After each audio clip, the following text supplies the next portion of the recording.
Okay student, चलिए start करते हैं हमारे 11th क्लास के फर्स्ट चैप्टर की फर्स्ट वीडियो। देखिए बेटा, फर्स्ट चैप्टर में जो आपका है वो सिर्फ और सिर्फ आपको नॉलेज देने के लिए है कि फिजिक्स में किन किन चीजों की स्टडी किस तरीके से की जाती है।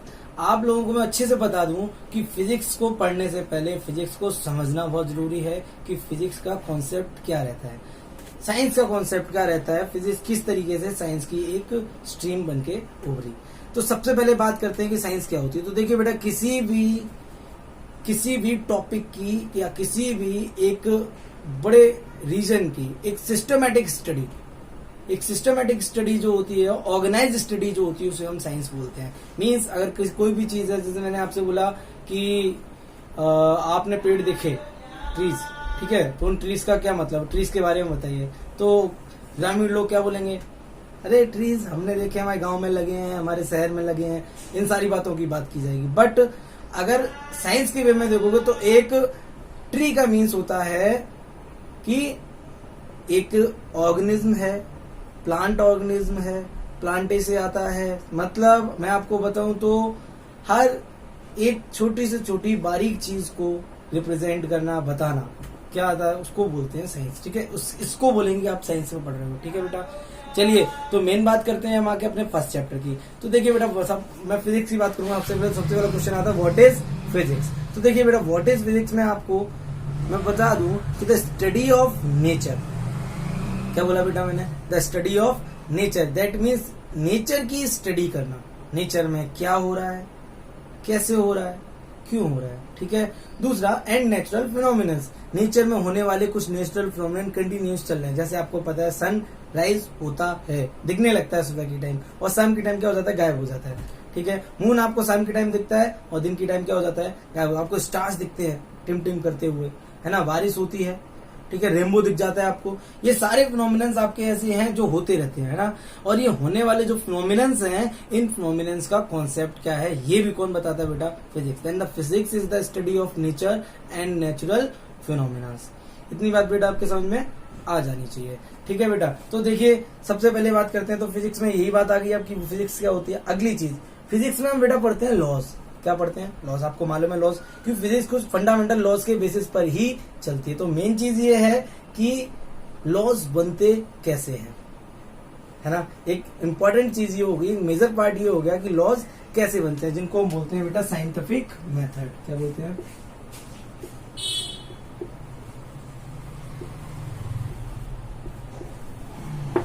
क्या बोलते हैं बेटा? Scientific method. अच्छा बेटा, साइंटिफिक मेथड क्या होता है समझिए। साइंटिफिक मेथड वो मेथड है जिससे हम किसी लॉ को कंस्ट्रक्ट करते हैं। क्या करते हैं बेटा? लॉ को कंस्ट्रक्ट करते हैं। जैसे इसमें कुछ स्टेप्स आते हैं बेटा। पहला स्टेप आता है ऑब्जर्वेशन। क्या आता है बेटा? ऑब्जर्वेशन। सबसे पहले आपको क्या करना होता है? ऑब्जर्व करना होता है। जिस टॉपिक पर आपको लॉ क्रिएट करना है, जिस फिनोमिनन पे आपको लॉ क्रिएट करना है, उस चीज को आपको क्या करना है? ऑब्जर्व करना है, पहला चीज। ठीक है। दूसरा होता है आपका बेटा कंट्रोल्ड एक्सपेरिमेंट्स। क्या होते हैं?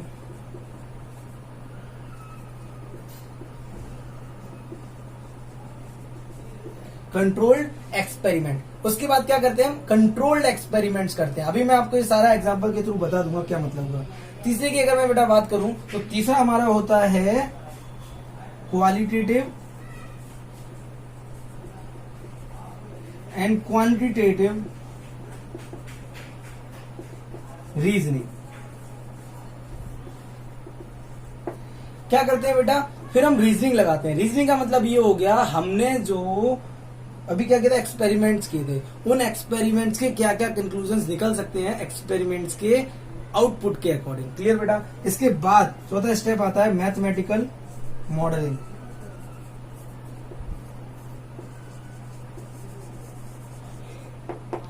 क्या आता है बेटा? Mathematical modelling. और पांचवा आता है प्रेडिक्शंस एंड वेरिफिकेशन।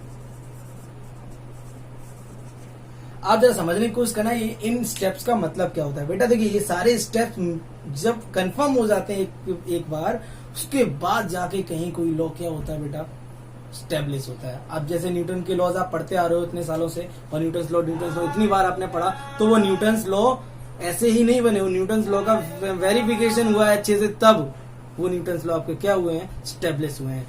वो इन 5 स्टेप से होके गुजरे है ना। आपने होम्स लॉ पढ़ा लास्ट ईयर, वो भी इन 5 स्टेप से होके क्या हुआ है, गुजरा। मैं जैसे आपको एक एग्जांपल देता हूँ ये सब कैसे होता है।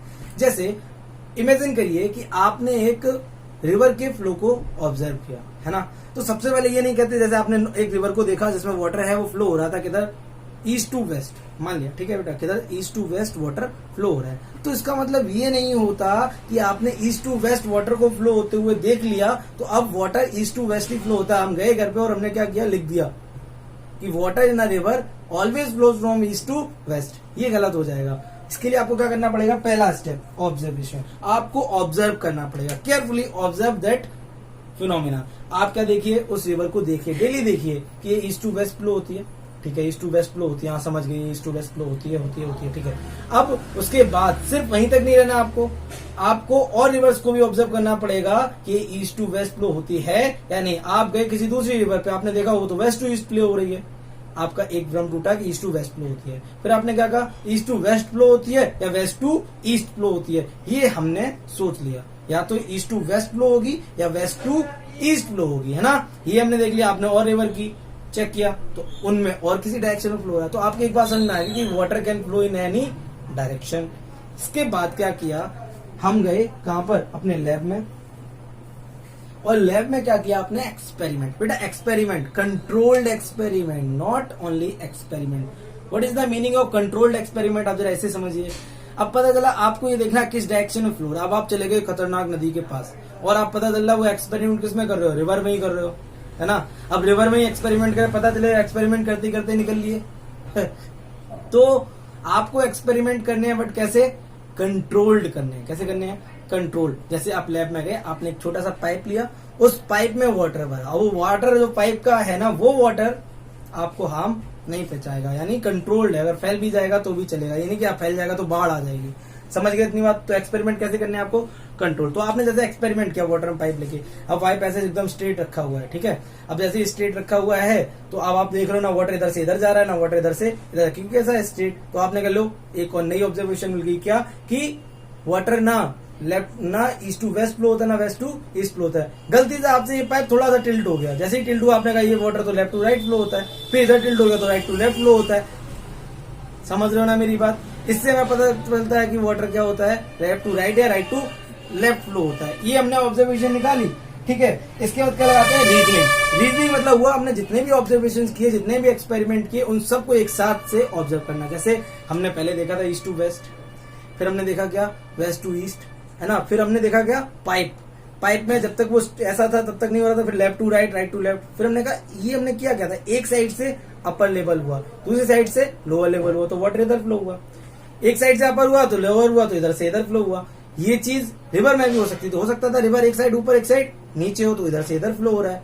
तो यहां से रीजनिंग लगाकर हमने ये कंक्लूजन निकाला कि ना तो लेफ्ट टू राइट, ना राइट टू लेफ्ट, ना ईस्ट टू वेस्ट, ना वेस्ट टू ईस्ट। एक्चुअली क्या होता है, वाटर फ्लो होता है higher level to lower level. इसके बाद आता है मैथमेटिकल मॉडलिंग। कुछ लॉज होते हैं इनको मैथमेटिकल लॉ मॉडलिंग की जरूरत होती है, जैसे जिन्हें हम फॉर्मुलों में कन्वर्ट कर देते हैं, ठीक है बेटा। तो उसको फॉर्मुले में क्या कर दिया जाएगा, कन्वर्ट कर दिया जाएगा, और फॉर्मुला रिप्रेजेंट कर दिया, फिर उसी फॉर्मुले की क्या की जाती है, चेकिंग, जैसे यानी कि वेरिफिकेशन। क्या की जाती है, वेरिफिकेशन की जाती है। आपकी इतनी बात समझ में आ गई होगी। तो ये आपके क्या कुछ साइंटिफिक मेथड्स के स्टेप, जिससे क्या एक लॉ प्रिपेयर किया जाता है। उम्मीद है आपकी ये बात समझ में आ गई होगी।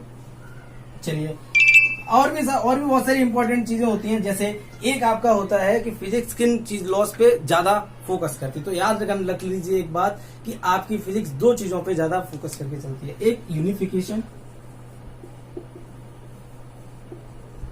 और एक रिडक्शन। ये जान है फिजिक्स की, आप ये मान लीजिए। क्या होता है यूनिफिकेशन और रिडक्शन। देखिए बेटा, फिजिक्स ये मानता है, ध्यान समझना, फिजिक्स ये मानता है कि ये जो नेचर है ये कुछ बेसिक, मैंने बोला कुछ, बहुत सारे नहीं, यानी कि हम ये कहना चाह रहे हैं कि हर एक चीज एक ही लॉ पे नहीं चल रही है। ये मानने की वजह देखा जाए तो हर फिनोमिनन अलग है, तो हर फिनोमिनन को एक्सप्लेन करने के लिए लॉज भी कैसे चाहिए, अलग अलग चाहिए। लेकिन फिजिक्स ये मानती है, जैसे जैसे अलग अलग लॉज बने, उन्होंने ये जाना कि एक ही लॉ कोई है जो इस पूरे नेचर को क्या कर रहा है, चला रहा है। That means a single law can explain many phenomena. A single law can explain many phenomena. This concept is unification. Only one thing can explain many things. आप समझ रहे हो मेरी बात. जैसे मैंने कहा कि एक लॉ बना, law universal law of gravitation. तो यूनिवर्सल लॉ ऑफ जो ग्रेविटेशन है बेटा, वो लॉ आपका एक्सप्लेन करेगा प्लैनेट्स का मोशन, ठीक है, मून का प्लैनेट्स के अराउंड मोशन, ठीक है, हमारा अर्थ पे रहने का मोशन, किसी भी बॉडी को वहां फेंकने बॉडी के उसी अर्थ पे वापस आ जाने का रीजन. इन सारे रीजन को बताने वाला एक ही चीज है. कौन? Universal law of gravitation. That means एक लॉ कई सारे फिनोमेनन्स को एक्सप्लेन करने की एबिलिटी रखता है. This concept is known as unification. That means the physics is based on unification. The major rule of physics is unification. इतनी बात बेटा आपके समझ में आ गई होगी. अगली बात करते हैं बेटा. अगली बात अगर मैं करूं तो अगला है रिडक्शन. क्या है? रिडक्शन. इसका मतलब क्या हुआ, इसे भी आप समझ लीजिए. जैसे हमने कहा कि हमें एक्सपेरिमेंट करते टाइम हम कुछ ऑब्जर्व करते टाइम मान लिया हमें क्या मिला? स्टोन. क्या मिला बेटा? स्टोन. अब स्टोन को हमने दूर से देखा, हमने कि ब्लैक है. कैसा है? ब्लैक. तो हमने कहा ये ब्लैक स्टोन की एक प्रॉपर्टी है. किसकी प्रॉपर्टी है? स्टोन की. अब दूसरा स्टोन आपको ग्रीन मिल गया. क्या मिल गया? ग्रीन मिल गया. अब आप बताओ स्टोन ब्लैक होता है या ग्रीन होता है? हम अगर बनाना चाहें स्टोन कैसा होता है, ब्लैक या ग्रीन, तो कैसे पता करोगे? अब मैं अगर आपसे ये क्वेश्चन करूं कि स्टोन जो ब्लैक था तो वो ब्लैक ही क्यों था, तो हम क्या करते हैं बेटा, इसके ब्लैक होने का रीजन ढूंढते हैं. और ब्लैक होने का रीजन ढूंढने के लिए हम स्टोन को तोड़ना स्टार्ट करते हैं. क्या करना स्टार्ट करते हैं? तोड़ना. हमने इसको तोड़ा, ये छोटे छोटे स्टोन में टूट गया. फिर उसके बाद ये मॉलिक्यूल्स में टूटेगा, उसके बाद ये एटम्स में टूटेगा, उसके बाद ये इलेक्ट्रॉन, प्रोटॉन और न्यूट्रॉन्स में टूटेगा. हम कहेंगे स्टोन के पास मास है. कितना है? बहुत सारा मास है. इतना सारा मास आया कहां से? उसके बाद हम कह पाएंगे कि इलेक्ट्रॉन प्रोटॉन के पास मास होता है, न्यूट्रॉन के पास मास होता है. वो मास कंटिन्यू कॉन्स्टिट्यूट हो होकर क्या बनाता है? पूरे स्टोन का mass. That means the stone is constitute of small particles and the property of those small particles also relates with the whole stone. That means एक किसी भी बॉडी की कैरेक्टरिस्टिक को उसके अंदर की छोटी छोटी कैरेक्टरिस्टिक से रिप्रेजेंट किया जाए. दो प्रॉपर्टी उन छोटे पार्टिकल्स की होगी, वही प्रॉपर्टी उस पूरी बॉडी की भी होगी. जैसे आपने एक सिलेंडर में गैस भर ली हाइड्रोजन की. अब मैंने कहा कितना बड़ा सिलेंडर है? बहुत, मतलब 50 फीट ऊंचा सिलेंडर है. अब मैंने कहा इसको क्या करिए, आप इसकी स्टडी करिए. तो आप क्या सिलेंडर में घुस जाएंगे? नहीं घुसेंगे ना. तो आप कैसे करेंगे स्टडी उसकी स्टडी करने के लिए बेटा आपको क्या करना पड़ेगा? उसका एक मॉलिक्यूल ले लीजिए. That means only single hydrogen. आप उस एक हाइड्रोजन की क्या करिए? स्टडी करिए. और वो एक हाइड्रोजन की जो प्रॉपर्टीज आएंगी वही प्रॉपर्टी किसकी होंगी बेटा? पूरी हाइड्रोजन गैस की होगी. Because of this law reduction. That means कोई भी बॉडी को एक्सप्लेन करने के लिए उसको तोड़ते जाइए, उसका जो सबसे स्मॉलेस्ट पार्टिकल होगा वो भी वही कैरेक्टरिस्टिक रखेगा जो किसकी होंगी? उस पूरे होल बॉडी की होगी. उम्मीद है आपको इतनी बात समझ में आ गई होगी. छोटी सी वीडियो रखते हैं, इसके बाद अगले लेक्चर में आपको इस चैप्टर में थोड़ा सा और आगे लेके जाएंगे. याद रखना ये चैप्टर बहुत इंटरेस्टिंग है, बट आपके एग्जाम के नजरिए से थोड़ा सा कम इंपॉर्टेंट है, but still it has many things which can affect you about the physics. Clear? ये आपके लिए फिजिक्स की जिज्ञासा को बढ़ा सकता है. सो जुड़े रहिए और देखते रहिए. ठीक है, मिलते हैं नेक्स्ट लेक्चर में.